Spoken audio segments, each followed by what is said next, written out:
Okay. Thank you all for what is about to be a very long presentation.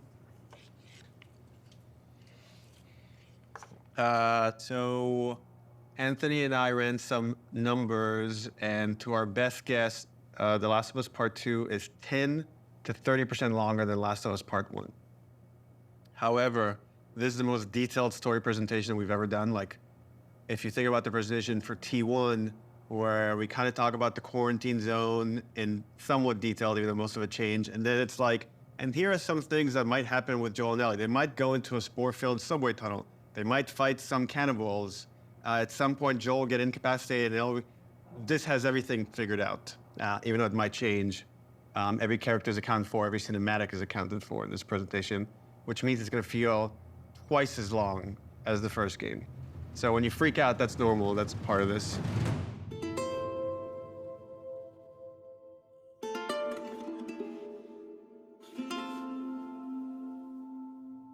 Oh, this is about an hour and a half to 2 hours. So hopefully you got your pee break. Okay. So we open on 15-year-old Ellie. This is a few weeks after the events of the first game.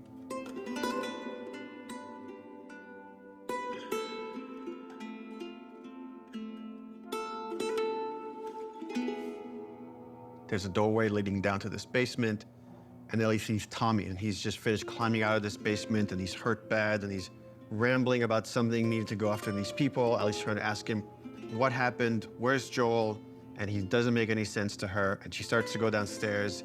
Tommy grabs her hand and tries to stop her, but he's too weak. She rips her arm away, and she heads down. And with each step, her heart races faster and faster as she sees this trail of blood. She opens the door, revealing Joel's mutilated body. And then shock just sets in, and she screams and tries to grab his body, and Dina comes and rips her away, and on that cacophony of sounds, silence.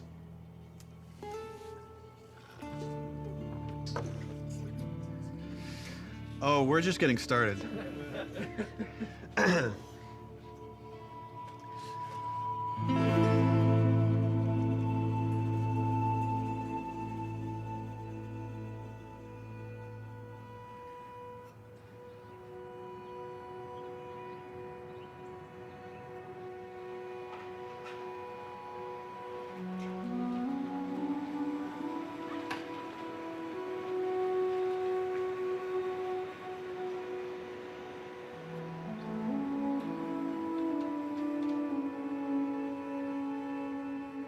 I've been working on this game since we finished, well, really been thinking about it since we finished The Last of Us. So many people were like, Last of Us 1 is so perfect. It should never have a sequel.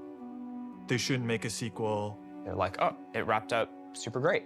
But I think actually, if you look at the ending...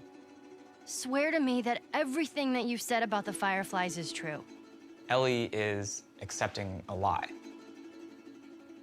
I swear. Okay. She has a very good bullshit detector. She knows something doesn't feel right, but I think is too scared at that point to ask. How long can you really live with accepting a lie like that? The Last of Us feels like an origin story for this survivor in this post-apocalyptic world. Seeing like how Ellie has become such a strong, unique character, it really felt like, you know, if we were to do a sequel, it'd be a shame for it not to focus on her. Move the fuck out of the way. Yeah, once we're done with this whole thing, I'm gonna teach you how to play guitar. Yeah, I reckon you'd really like that. What do you say, huh? Joel, he's gonna teach Ellie to play guitar. That always felt like that's just this like unanswered promise that like was kind of lingering at the end of the first game. We did this thing called One Night Live, where we had the actors come on stage and reenact certain scenes. So you say we get you to the Fireflies. What happens next? Marlene, she said that they have their own little quarantine zone and that doctors are still trying to find a cure.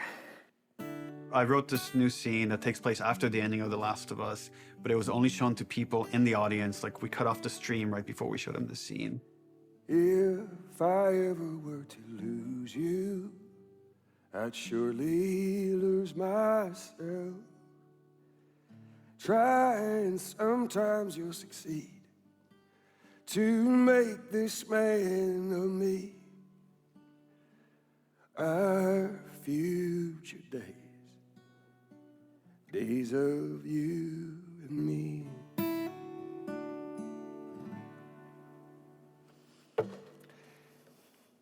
She's yours. No, I don't know the first thing about this. Hey, I promised you I'd teach you how to play. That scene ends with Ellie holding the guitar and playing one note.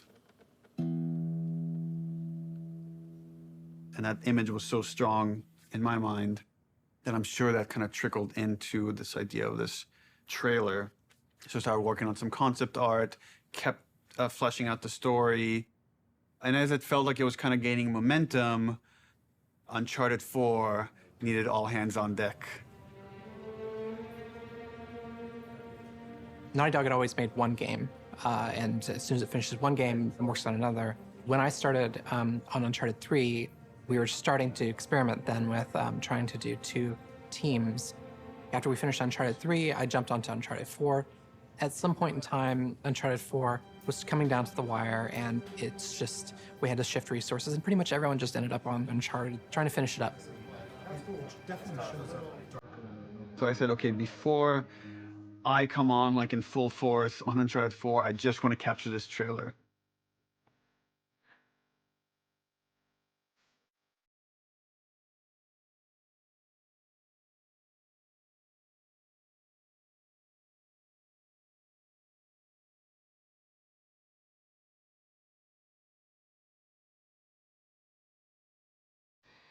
And I walk beside the still waters and they restore my soul, but I can't walk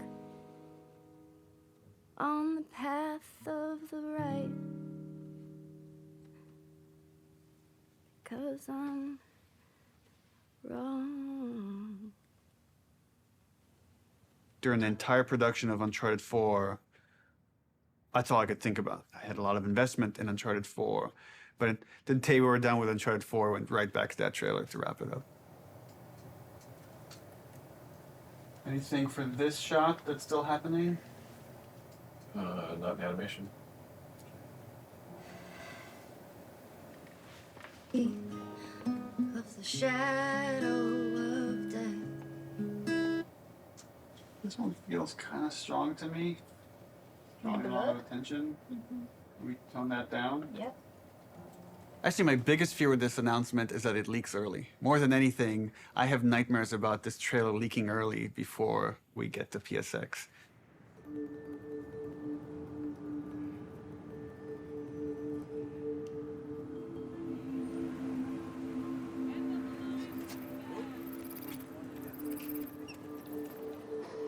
If we're gonna surprise people, PSX, the PlayStation Experience, hasn't set itself up yet as a place where big titles get revealed. That's E3.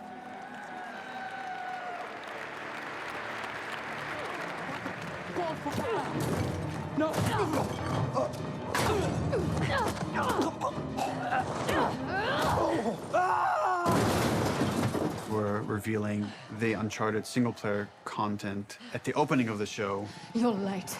I thought you were professional. Oh, you should relax. You'll live longer.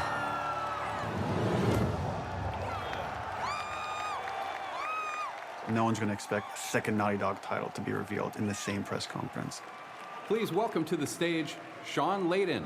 There's one more special unveil we have for you tonight. Please enjoy.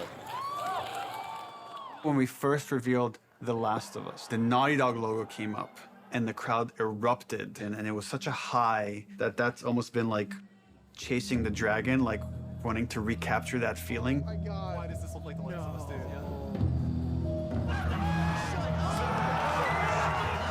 Playing it at this surprising moment, I'm hopeful it will have a similar feel.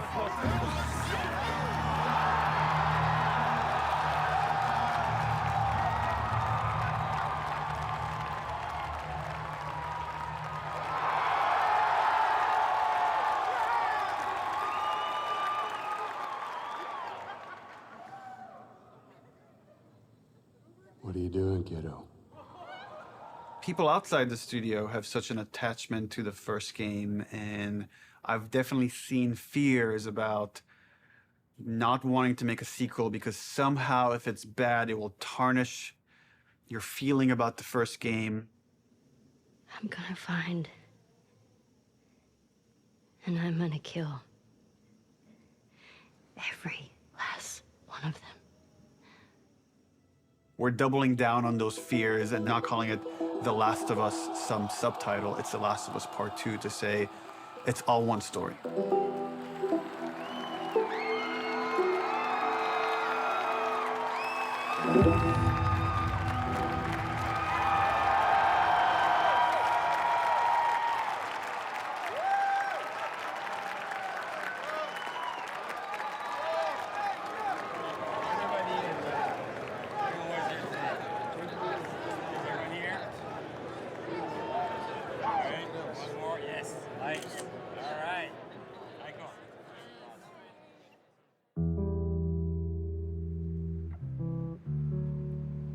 The concept for the sequel had to feel compelling enough, have enough weight that felt like, okay, this is an experience worth creating, worth spending the next 3 years on.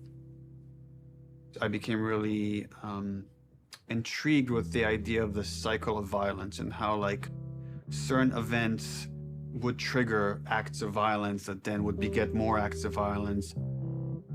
It's almost never satisfying. It never brings the person you love back. And despite you thinking it's going to bring some closure, it doesn't. We just need more empathy. Wouldn't it be awesome if we could create an experience that lets you safely explore those feelings? With that theme, all of a sudden everything fell into place and this outline emerged. The whole catalyst for what starts the second game is Joel killing the doctor.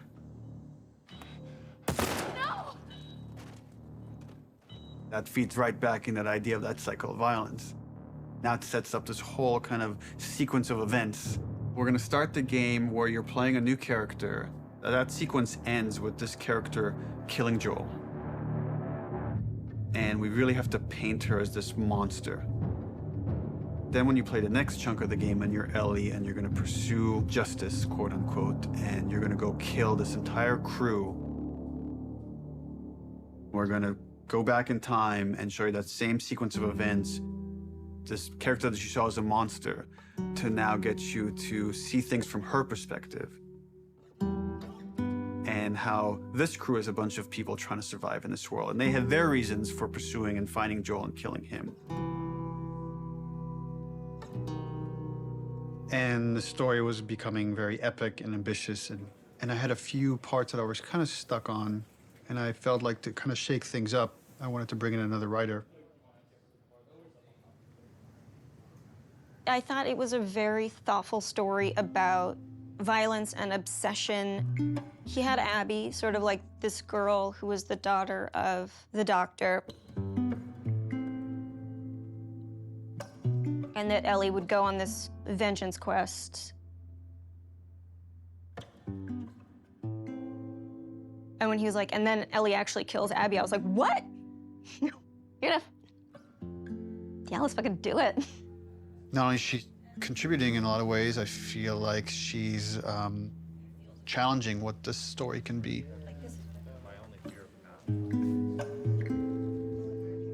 She's wanted to add more romantic intimacy between the characters. Those are areas that I've been, I don't know, more uncomfortable writing that stuff.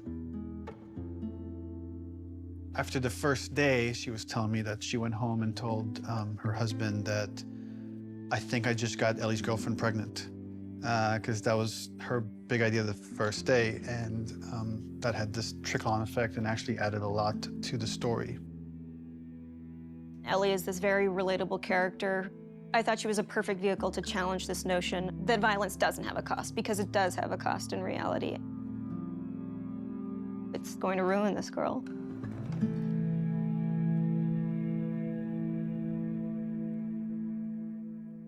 You know, people love Joel and Ellie, and we are about to kill one and make the other one a villain. I was very nervous telling Troy we're gonna kill off Joel. In the first game, he was advocating that Joel should die. When I read the ending to part 1, I was like, you're gonna piss a lot of people off. Let me go. Marlene is the closest thing to a parent that Ellie has had outside of Joel. You just come after her. A lot of people got hurt, and Marlene would be one of those people. Joel has crossed these moral lines, and therefore he deserves to die, and he thought it might be a more dramatic ending. And I was like, no, you're crazy. Like, but then in the second game, that's why I was like, thought like, oh, he would take it pretty easily. He goes, so Joel dies. And he's like, so this happens, and then and I literally had to stop. I was like, can you give me just a second? Because it literally was as if someone was telling me about how my friend had just died. I think he kind of took it hard. It was like the character meant so much to him.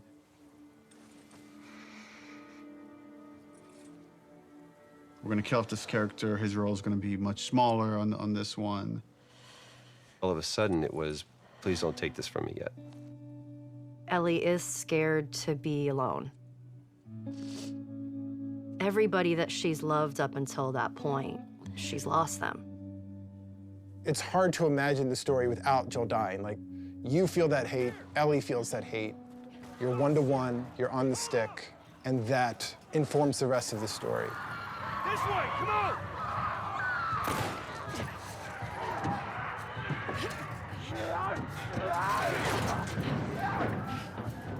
You okay? Yeah. We get you through interactivity to really connect and empathize with this character. You act like you heard of us or something. And then make you feel like, I've led Joel to a trap.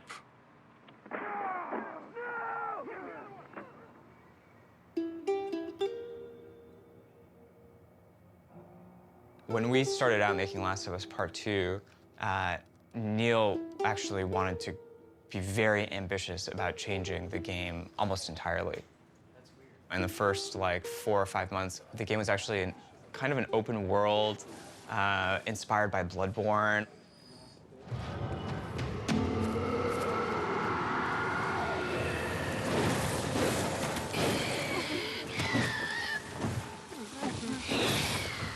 And, like, it was purely melee focused, like, it was all hand-to-hand combat.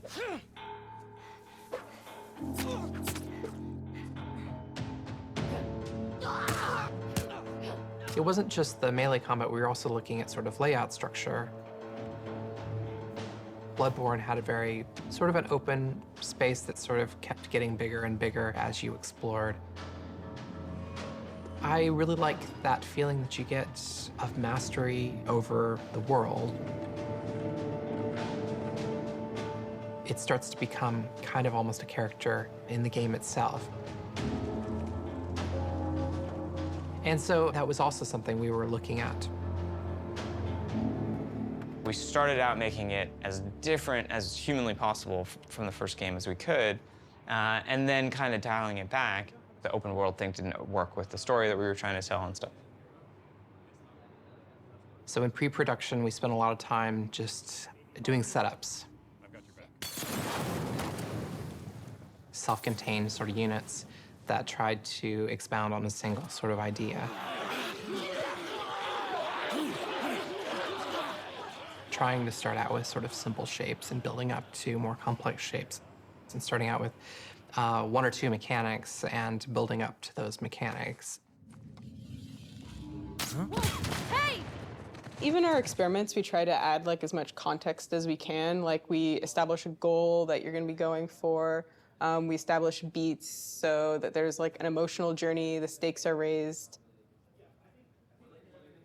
Figuring out some traversal stuff, a lot of climbing and balance beams and seeing how far we can sort of push in that direction without it getting over the top like Uncharted. More sort of verticality, more use of grass and stealth. My name is Arnaldo Lisea. And what do you do here? I do design. I know. How long have you been doing that? A day. I got an opportunity to work in QA, and that was a great learning experience. I shipped The Last of Us and Uncharted 4. The thing I'm proudest of is the people who came in, to a quality assurance job as a contractor, which is entry-level work, and used that job to get to where they ultimately wanted to be. When I interviewed for the QA position, I specifically said that my goal was to be a designer. He had formed this relationship with design where they knew they could rely on him, spending his free time designing a demo, and at the same time, him going to them and not being like, here's 50 bugs you need to fix. He went to them and was like, what do you need? How do I help you? What kind of bugs do you need? And for their part, they embraced him and were like, why don't we show you how to lay out nav mesh? I am anxious to prove myself. There is no babying when you start. It just hits the ground running. If I don't cut it, I go back to QA or find something else. We're trying to figure out at the moment how we handle big spaces, bigger than the first game. The enemies are so too spread out to be really considered like one single small encounter.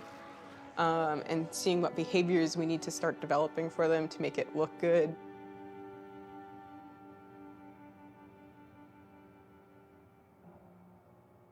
The opening of Seattle, that whole section was pretty slow and quite linear in the level design. Let's assume that there's guys in this building, someone's starting to shoot at me from the second floor. So, okay, if I'm on the horse and I'm getting shot at, I can't take cover with the horse, so probably first thing I'm gonna do is jump off.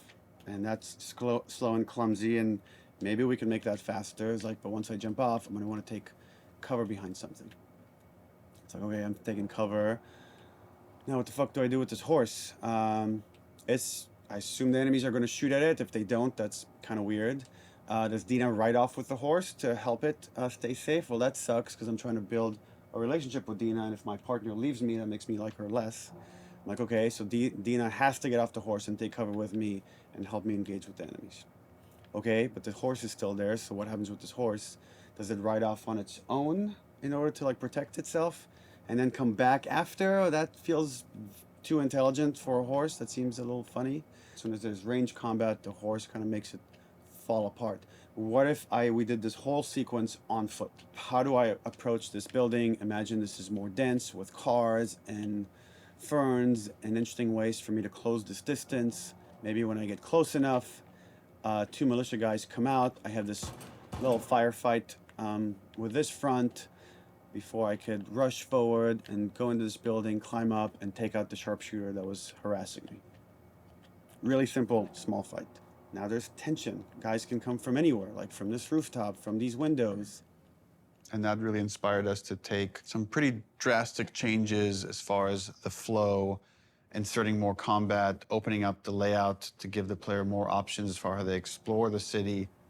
You can imagine this as being kind of the hub with it poking into streets, and I could go into the streets and explore and find those locations, what we're kind of calling dungeons. So that's the plan. Some of these changes are big, but it got us excited. This feels like a true evolution of T1 as far as going more systemic and giving you options. If there's concern, it's about scale, it's about scope, it's about can we actually build this thing? The scope is always bigger than the last game. It always has been. It always will be, probably. But this scope on this game is something pretty extraordinary. Everyone seems to agree that the thing we're building is going to be cool. Once it's done, it's just that it's such a big game. Our games have become more and more ambitious, and the studio has gotten a lot bigger. When I started here, we're 40 people. Now we're over 300. You can't handle that many people with a flat hierarchy. As we grew, we've had to introduce new titles just to control management, control communication, make sure things don't fall through the cracks. We have no producers at Naughty Dog. There's so many talented people here that you can rely on and lean on. It makes the game better, and that's really kind of the secret sauce of Naughty Dog, is how collaborative it is. You find the right people who really want to do the best they can possibly do, and then you kind of give them the resources to try. You're getting what you asked for as a creative person, right? You're kind of getting the freedom to go as far as you can go, but sometimes I think we need to be saved from ourselves a little bit. With The Last of Us 2, there's a real sense of opportunity. This is going to be a much cleaner production than we've done in the past. We're going to get it right this time. This is the first project that has had the proper pre-production period, where we have locked down, for the most part, the story beginning, middle, and end before we started production. That hasn't happened.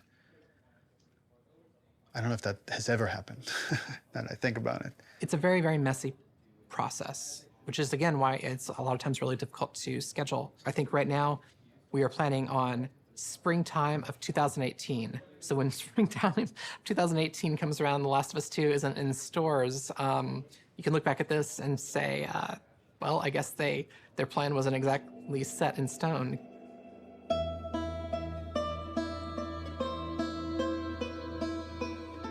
Historically, we've done very poorly at being efficient without the pressure of an external deadline. Every time we have some showing of our games, if it's going to be seen publicly, it's got to be one of the best looking playing things in the industry. For example, the first trailer was coming online, and that forced us to define the look of our game, define the location of where the game takes place, define Ellie's look and her age and her hair and her outfit. We're forced to make those choices. We can't just keep iterating because there's a deadline. We want to try and schedule the game using these milestones as soon as possible. Which means we got to keep the marketing rolling, which means next E3, 6 months away, we need to look at a gameplay demo. E3, it's always been the biggest and most extravagant showing of the game industry. There's something special about the energy of E3. We need to figure out what the gameplay is, because right now it's just we've got a bunch of like cool prototypes and stuff like that, so it's scary, but we work well under pressure. We're hoping to be really aggressive and show at E3 2017 just to really kick the project into gear as fast as humanly possible. We want to break it up into a roughly 2-minute cinematic, a flashback sequence that will set kind of emotional context for what will then go into a 5-minute gameplay sequence. We want to do this festival within Jackson. Like there'll be like a live band, and we're just seeing people lively having fun. And for the crowd, are you thinking 30 plus people? Frank says we could do a 30 variation. I think we can make that work with 30. Yeah. Dina pulls Ellie onto the dance floor. Ellie's dancing with her, is making all these guys jealous, and then Dina says, "You want to make them really jealous?" And she leans over and kisses her. And on that, we do a hard cut to Ellie in the middle of the woods. So the idea is we shouldn't see any buildings, just woods, water, ankle-deep water rushing underneath her. What about rain? Are we still doing rain? I haven't discussed it with the other guys, but... That demo that we show externally for the very first time is setting the bar for the rest of development. But the problem is we're also working on Uncharted 4 Lost Legacy. So E3 is June 13th, which means probably we want to be done, what, like 2 weeks before that, which is 4.5 months from now. With Lost Legacy shipping at around the same time of E3, there are shared resources between the two projects. Especially sound and particle effects, so they were all on Uncharted. When it comes to the polish phase, both we're polishing this and that same and SPDLC at the same time. I don't think there's any specific item that needs to be worked on, but I think there's going to be programmer time doing both those things. And there are going to be times when it's like this needs polishing in E3 and this needs polishing in SPDLC, and like we're going to have to compromise at times maybe. We kind of just didn't have it at the forefront of our minds that, yeah, they're frickin' shipping a video game. It's literally the hardest part of making the game is shipping it. And we were trying to ship a demo, the second hardest thing you can do, at the same time, and sharing a lot of their resources. So one thing would be helpful is to find out what are the items that you feel like you're most worried about. Like, let's say rain. We could do this thing without rain. So if that helps you a ton, we can make the decision now to remove rain. It would definitely help. How about wet hair? Well, if she's going to be swimming, then can't really get around that, right? How about no swimming? Puts on a cap. if her hair... I got like a really clear energy of the meeting, which was how do we shrink it? It was such an impossible task. You can't help but start feeling some doubt some anxiety about the leadership, not understanding the logic of it. You know, I think like anybody else here, I was definitely ready to roll up my sleeves and figure it out. All right, guys, we're gonna try to keep this pretty short. I guess. So after yesterday's meeting, there were a lot of side conversations, and there was sort of a sentiment about how much work there was to get not only this demo done to ship the Lost Legacy, and it matched up with feelings that we were having. So we started discussing the responsibility of actually attempting this, and started to feel that it was a little bit irresponsible. That if we were to try to meet both these deadlines, we could probably do it, but we would end up doing a lesser job on both projects, both deadlines, than we would if we were doing them individually. And feels like they're both important enough to give them the due attention. So the conclusion that definitely is there is that the demo that was discussed yesterday will not be presented at E3. Yeah. Does it mean that our main point should be just focusing on more shipping before? The Lost Legacy? Yeah. Yeah, definitely. But I mean, we should still try to. We don't, like I said, just want to just completely halt work on this, and all hands on deck on Lost Legacy. The idea is still to finish the demo, just to give us a buffer, so that these two deadlines aren't overlapping. Okay. It's just now we have more time to work on this demo properly without the pressure. Once that meeting happened, it was just like, right, of course.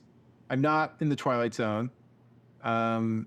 It makes sense not to do this. It felt really nice seeing the leadership kind of having the team's back and seeing the logic of the situation in front of them. That's it. Okay, cool. Thanks. Okay, so are you pissed off? Am I pissed off?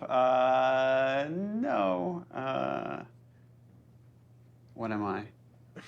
I guess in one sense it's relieved, because there was concern of whether we could hit the quality that we know we need to hit for both Lost Legacies and for what was going to be our E3 demo. And then on the other hand, it's kind of disappointed, because I was excited to get this demo done and get it out there and get the reaction, but now it's going to have to happen at some other point. What we've decided to do is deliver the demo at around the same time, but that's going to be purely internal, and the demo won't be 100% shippable. Gameplay and design and animation are going to be locked in June. Then we back off, we finish Lost Legacy, and then resources free up to finish the particle effects, the lighting, and the sound. And then we ship just the glossiest, best-looking demo you've ever seen. We burn that to a disc at the beginning of January, and then we don't touch it again, and nobody sees it until E3.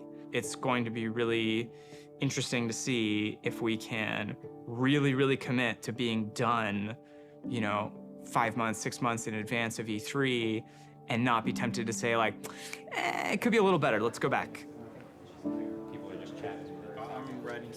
And we really just need to have the discipline not to do that. But that then left us as okay, what's our next marketing beat? What are we going to show next from this game? So now we have a new plan where we're going to release a cinematic around PSX time. I think we're going to do it at the Paris Game Show. This seemed like a pretty intriguing scene to introduce Abby. That whole scene is going to be our next marketing beat. And then we're not going to say much about it, about how this fits into the game, where it fits into the game.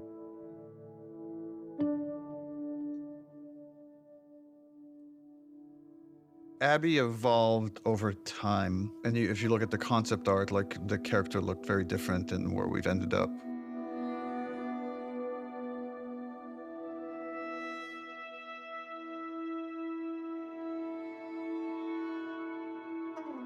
And I don't remember at what point we decided to go with someone really kind of muscular and broad. But I remember once the idea came up, it felt very fresh. Once we sort of nailed down the body of Abby, we played around with different ideas of how we wanted to accentuate her arms or not.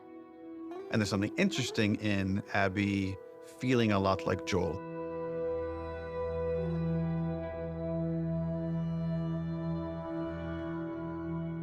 So when I got cast, Neil was like joking around, and he's like, "You should probably beef up in order to play her." And I'm like, "Ha ha ha, yeah, it's mocap, whatever." And he goes, "No, really, you should probably beef up to play her." And I was like, "Oh, yeah, you're right. I should totally start deadlifting as much as possible." So I did, and I was training like crazy, and then I got pregnant. What are you gonna do? We need to separate her from Ellie. It shouldn't feel like I'm playing a reskinned Ellie, that Abby should, in many ways, look, behave, fight differently.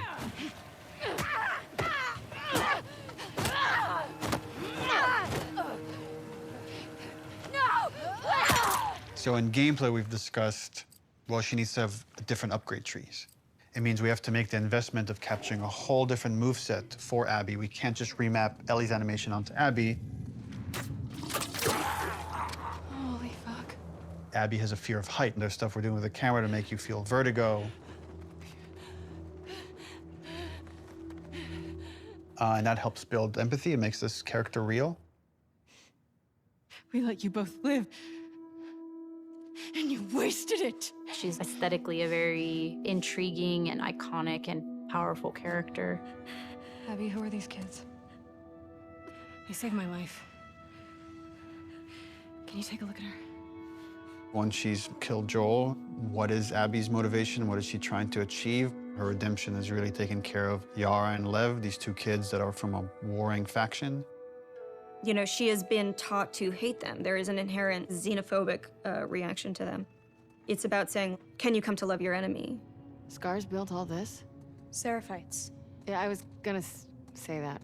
These are kids that grew up in a very different context as Ellie, and, you know, how they live their lives and experience the world is totally different. Got your present. I'm getting really attached to Lev. He's been able to keep his head up despite losing so much himself in a world that is so harsh. We're taking too long. Can't move any faster. We won't do your sister any good if we're both dead. I really like his dynamic with Abby. Her having this, like, fucking brassy little sidekick who calls her on her shit in a way that nobody else can. What's going on between you and your friend Owen? Oh my God, Lev, now? It seemed really awkward. Just go. Who understands the sort of sense of being orphaned in the way that a lot of people can't. How long have you two been on the run for? 2 days. What the hell did you do? I shaved my head. They want to kill a little boy because he shaved his head. I am not trans, so it's a very delicate thing to tell a story of an experience that I've not had. And that's something that we want to take seriously. Did you hear what they called me? Yeah. Do you want to ask me about it? Do you want me to ask you about it? No. Okay. It's really about trying to create a multifaceted character who is trans, and that is absolutely an important part of who he is, but also a part of who he is, not the whole of who he is.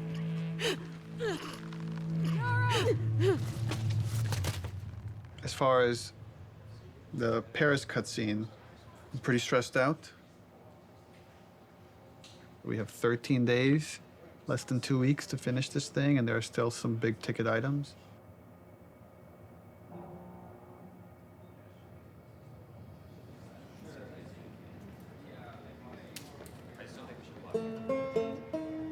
Lost Legacy turned out to be a much bigger project than we originally envisioned, but now that it's done, everyone is now on board. We've got the green light demo done. She's putting on quite the show. It's very real. We're in full production now, so I guess that's the short of it, is we're in full production now.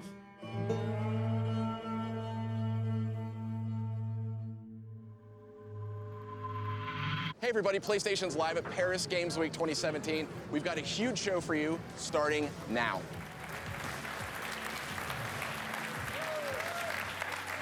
Wow, what a great way to open Paris Games Week. Let's have the first in-depth look at a much anticipated and exclusive title. Last of Us 2. Last of Us 2. Please, please.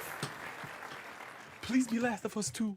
Our fans, they want to know every last thing about what's going to be in this game. Is this The Last of Us? Neil has taken the way, he kind of creates an arc or like this sense of drama, this kind of sense of mystery or like dramatic tension, and crazily has brought it to marketing. I view marketing as part of the game. It's very calculated what we put out there and how we want you to connect different marketing assets. When we first released the teaser trailer, too many people right off the bat said Joel is dead. The blown out light really fucked us in a way I don't think any of us saw coming. We actually underestimated our audience a little bit. They're so sophisticated now, so you have to get more sophisticated, like how am I still gonna surprise players and viewers? You start on characters you've never seen before in a world that like could be The Last of Us, could be anything. That creates like a really, really cool sense of tension. At no point are we gonna market that you play as this other character. What is this? Oh, that looks good though. I was so excited about working on it, and I couldn't say anything. It was so rough. Oh, is she gonna cut a baby out of her belly? And then Uncharted 4, you find a comic book that shows Ellie's mom pregnant. So people already had theories that Last of Us Part 2 was gonna have Ellie's mom. Oh, if we just kind of black out the letters, she has the same number of letters as Anna, Ellie's mom's name, we'll get people to think this is Ellie's mom. Oh my God. Girl's got a good... That hammer's from the Outbreak poster. So we had that poster with the forearm of a character you've never seen before, with this like kind of wolf's head in the background. What does that mean? Kind of like prompting this mystery. You want people to feel like they figured everything out and then have the story surprise them. Man, if this is The Last of Us 2, bro, I'm gonna go crazy. Oh my God. Oh my God. Last of Us 2? Yes! Yes! Yes, bitch! Yes! I fucking knew it! Everything that we put out there is shaping expectation. And then the final game, hopefully, if we do our job right, should subvert those expectations in an interesting way.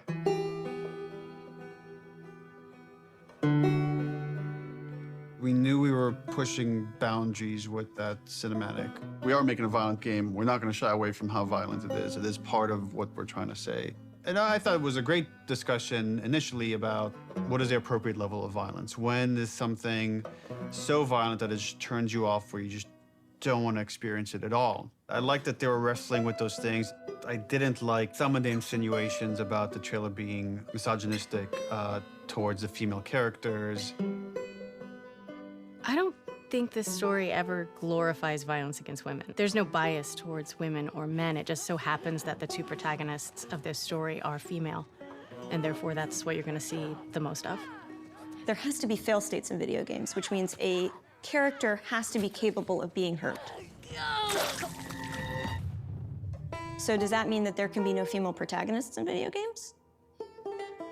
Because that feels super sexist to me. And frankly, like, women are the victims of violence, and don't we want to see women fucking fight back once in a while?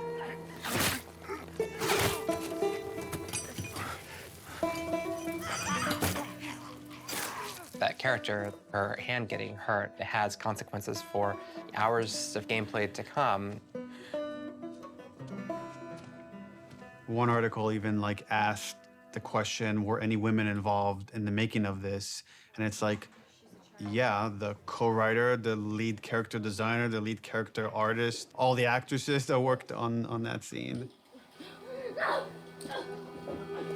I am so fucking... Here's what I hate about that article. I'm sorry. Do a modicum of fucking research, just a modicum of research, just like a little bit before you put something out there to suggest that no woman could have worked on this because of the level of violence, because there was violence against women, because it is a video game, is so fucking sexist. I like watching graphic violence. Does that make me less female? Like, I like having a conversation about what power is. Does that make me less fucking female? I like working at a video game. I like playing video games. Does that make me less fucking female? Like, suck a dick. Don't put that in. I can't. I can't. Neil's gonna say put it in, but don't. I also don't represent all women, but I represent, like, I can represent this and say, I fucking wrote this. I wrote this. Like, I literally wrote the sentence, and then Yara eviscerates eviscerates his esophagus from his throat. I wrote that sentence. That is in the script, and I fucking stand by it. I'm afraid of being turned into a token rather than the truth, which is like, we're being thoughtful about the female narrative. These characters are more than just their vaginas. If you want to have a serious debate about feminism and feminism in video games and female depiction of violence, and you need to not see it as a binary conversation. It is an incredibly nuanced conversation. You cannot make blatant statements, and you cannot make presumptions. Fucking do your homework.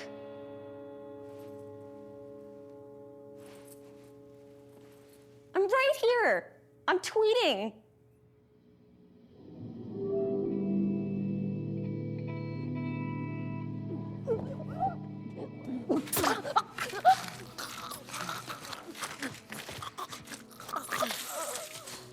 The tone of the violence in the game has always been important to portray as realistically as possible. Our job outside of just drawing up concepts is really pushing our reference pipeline to make sure that the character artists are getting the most realistic examples of whatever they're working on. We can't find certain things, so we make the reference ourselves.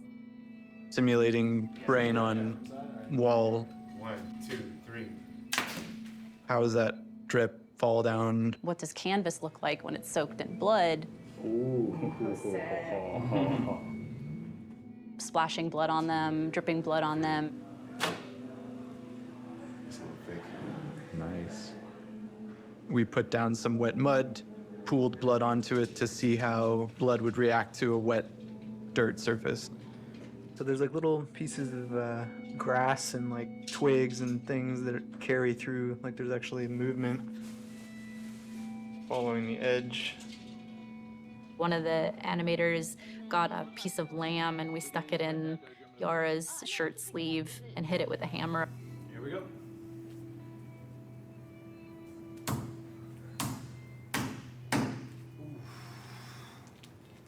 Yeah, we have a break. She's gonna need to hold this as straight, because if she does this, it's gonna, you know, just the weight of it's gonna want to make it fold. So I'm trying to keep it as straight as possible. This past week's shoot was specific for the infected eating people's jugulars, and there was a concept that was done with like blood running down the mouth, but it's like, would that happen? Like, let's find out. I got on the ground and pretended to eat away at like a bloody soap rag that we made.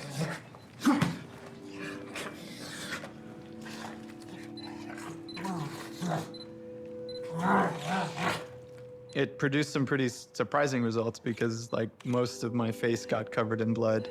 Look up a little, John, but yeah. Teeth? People here will go to that length of trying to make sure that things feel as real as possible. Yeah, we do a lot of crazy stuff here. Nobody gets hurt, but it's really hard to see these characters that you spend so much time with and, for lack of a better word, kind of like, you know, birthing into existence, tortured and abused.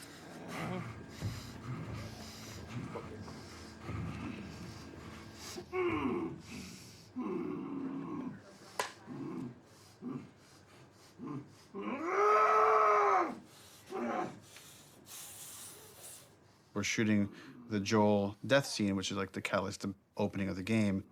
The scene has all of Abby's crew. It's a complicated scene because it's the most actors we've ever had in a single shot. Y'all act like you're hurting us or something. Because they have.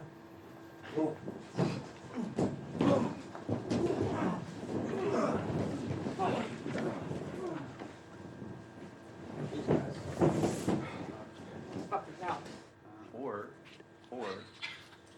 Joel doesn't die. Just me out. Now that you got that. Well, that's yeah. Minor line So change. then what happens is Yeah, all yeah. of us become friends. Knowing what was going to happen and knowing how it was going to happen, I got very fearful. There's so much weight to this scene. This scene has to be right. It's really difficult to reshoot it if we need to. Within the first game, having to call Troy and Hannah back to reshoot Sarah's death was very, very, very difficult for me. The last time I tried to do a big emotional scene, Don't do this, please don't do this, don't do this, don't do this, don't do this, please, God, no. Oh, God, no. that didn't go too well, and we had to reshoot it. Don't do this to me, baby. Don't do this to me, baby. Come on. Don't.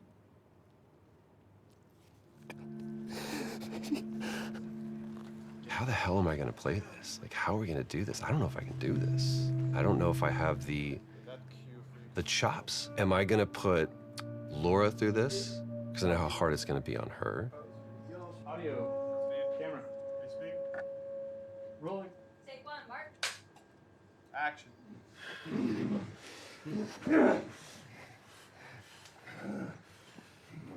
Joel Miller.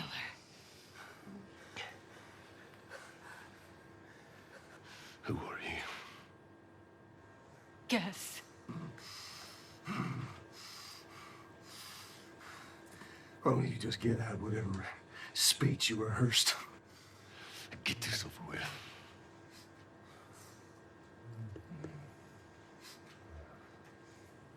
You don't get to rush this. At the end, I really loved what he brought to it. I couldn't wait to get back into Ellie's shoes again because it's where, weirdly, I feel most comfortable in a lot of ways because it feels like a character that feels the most like me that I've ever played, which is a little disturbing. I mean, minus like the murder and the killing. So it's almost like a bit of step forward, like you're about to like lunge and shoot. Sweet. The biggest change that has happened since initial pitch is Ellie is there when Joel is killed. It used to be she came across the body, and then she had to rely on Tommy's testimony of what happened, and we shifted it, which made it much more dramatic and intense for her, and I think puts more of it on screen and again, allows you better to understand why she needs to pursue these people.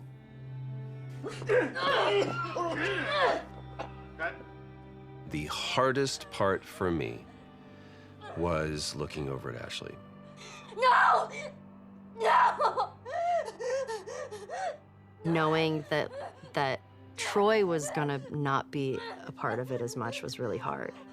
And knowing that Joel was not gonna be in Ellie's life anymore, it was hard. So much of that day kind of feels like a blur because there were so many feelings involved in it. What I had to do, I felt was very, very little. There's one reaction, and beyond that, we're on Ashley. There was no acting. There was pure, raw emotion. I'm staring in the face of that. Joel!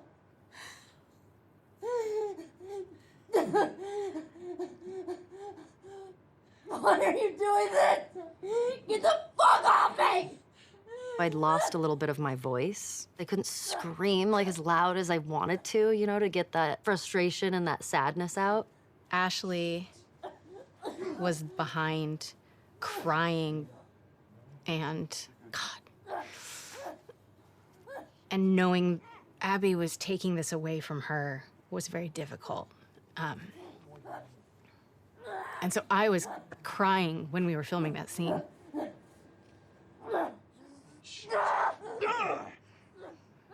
Yes, it was very emotional. You want what I want, right? End it. Now. Wait, please stop! No! No! Joel! Joel! No!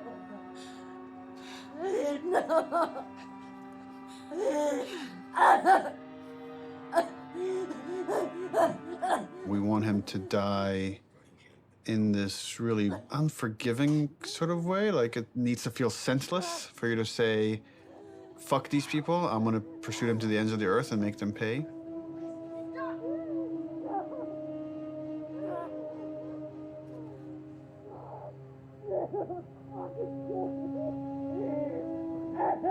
If the scene doesn't work with what we captured on the stage, almost nothing we do in post is gonna make it work. Joe will take a pass at the scene, and I'll give kind of high-level notes. But he's doing it without animated cameras, without character models, without environment. And so it's a bit of a guessing game to see if this will work. So I like the concept. I felt like there was a lot of repetition and it felt long. Once like Joel's head gets smashed, I don't want a close-up look of him. Okay. And I wonder if we could do like the smash from the back of his head. Yeah, I've wanted So to just like it'd be like a black shape and you see like a silhouette change and like blood starts pouring out, but I don't focus on it. Like I don't see the details. Mm-hmm. When the club comes down and it's just like she's screaming, I feel like we could just take all their audio out and like music could take over. And again, we're trying to build more rage than sadness. That's going to really set up our journey. Okay. I'll come back and there'll be another version of the scene. Okay, play. Joel, fucking get up. Please stop. Please don't. Joel, please stop. No.